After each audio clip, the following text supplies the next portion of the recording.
हाँ, सबसे पहले ये लेबर कोड करीब 26 लेबर लॉस को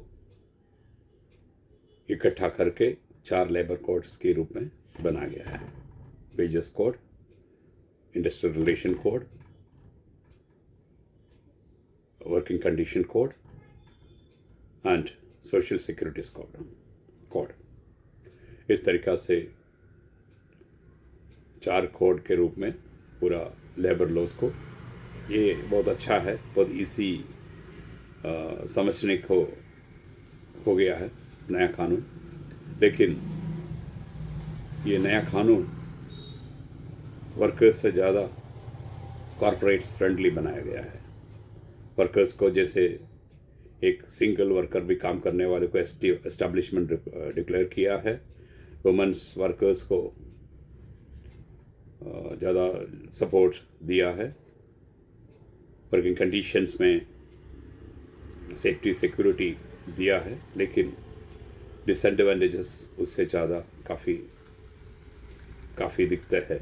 इसलिए कल हम लोग माइती सेवा समिति मास इंडिया के बैनर के अंडर 1 दिवस का कुपोषण कर रहा हूँ डिस्ट्रिक्ट कलेक्टर के सामने औरंगाबाद में। सबसे पहले ये जो नया कानून आपको 12 घंटे के ड्यूटी, उसका इंटरप्रिटेशन, उसका मिसयूज़ करेंगे। 48 आवर्स की वीकली वर्किंग रखा है। वीकली वर्किंग में 48 आवर्स की वर्किंग रखा है, लेकिन 12 आवर्स का भी ड्यूटी का टाइमिंग प्रावधान किया है। और मालिक डिसाइड करेंगे ड्यूटी टाइमिंग। इस वजह से मालिक 12 घंटे का ड्यूटी डिसाइड करेंगे और 2 शिफ्ट कराएंगे। ओवर टाइम की प्रोविजंस पहले का 50 आवर्स से 125 आवर्स बढ़ा दिया है। इसके मतलब बाकी जो 3 वीक्स का ऑफ, वीकली ऑफ जो बता रहे हैं 12 घंटे के ड्यूटी के बाद, उसमें ओवर टाइम का यूटिलाइज करेंगे। तो मतलब 1/3 ऑफ द वर्कर्स को ड्यूटी, अपना नौकरी खोना पड़ेगा। और वर्कर्स का स्ट्राइक करने का जो चांस है वो खत्म हो गया। वर्कर्स अभी स्ट्राइक नहीं कर सकेगा, क्योंकि 60 डेज का नोटिस स्ट्राइक करने का यूनियन को देना पड़ेगा। और यूनियन जो 51% मेंबर्स है टोटल वर्कर्स में से, तो ही स्ट्राइक करने का नोटिस दे। बाकी का यूनियन को नोटिस देने का अधिकार नहीं है और इलीगल स्ट्राइक हो जाएगा। और 60 डेज का टाइम के अंदर नेगोशिएशन का 14 डेज रखा है। ये 14 डेज के अंदर अगर मालिक ने 1-2 वर्कर्स को अपना बाजू में ले लिया है तो 51% मेजोरिटी खत्म हो जाता है। फिर फ्रेश रजिस्ट्रेशन करके 51% को डिक्लेयर करके फिर नोटिस देना पड़ेगा। तब तक स्ट्राइक की जो कारण है वो ख़त्म हो जाता है, ठंडा हो जाता है। इस तरीक़ा से स्ट्राइक करना मुमकिन नहीं, नामुमकिन हो गया हमेशा के लिए। इसी तरीक़ा से इंडस्ट्री को अभी government machinery, labour inspector, minister control करेंगे। अननेसेसरी गवर्नमेंट इंटरफियरेंस इसमें ज़्यादा होगा। इसमें काफ़ी करप्शन, इनजस्टिस वर्कर्स की तरफ होने का चांसेस बहुत ज़्यादा है, क्योंकि करप्शन इंडियन पब्लिक सर्वेंट्स के एक रूटीन बिजनेस है। तो वो रूटीन बिजनेस अभी इंडस्ट्रीज में भी आ जाएंगे। नेक्स्ट इश्यू,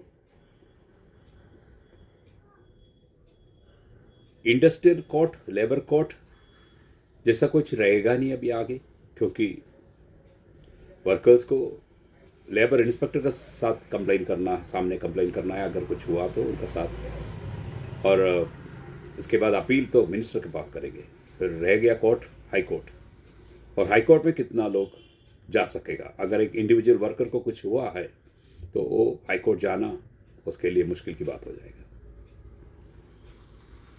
250 वर्कर्स काम करने वाला कंपनी को सिक्योरिटी मेजर्स, सेफ्टी मेजर्स का ज़रूरत नहीं है नया कानून के अनुसार।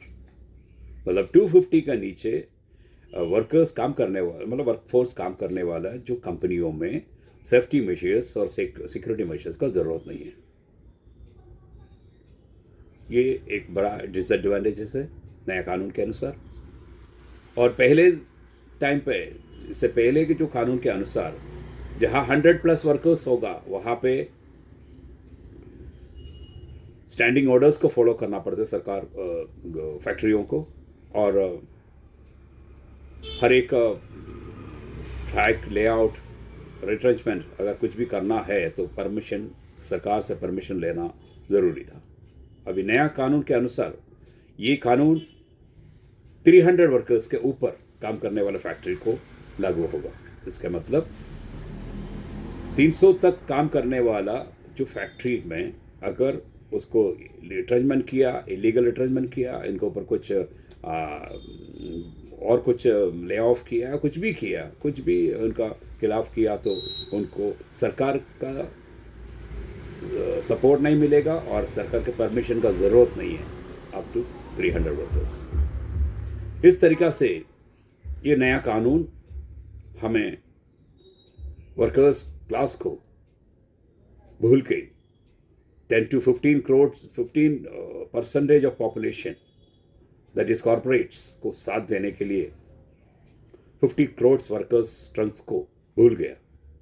और इस तरीक़ा से 50 करोड़ वर्कर्स, वर्किंग क्लास को भूल के ये कानून सिर्फ 10-15% of the total business class के लिए या कॉर्पोरेट्स के लिए ये दिया है।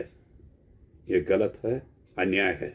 इसलिए कल हम एक दिवस का एक्शन को पोषण करने के लिए बैठेंगे at Aurangabad district collector office, just opposite. और हमारा तरफ से prime minister of India, labour minister, law and judiciary and state chief ministers को मेमोरेंडम देने वाला हूँ। Thank you. जय हिंद।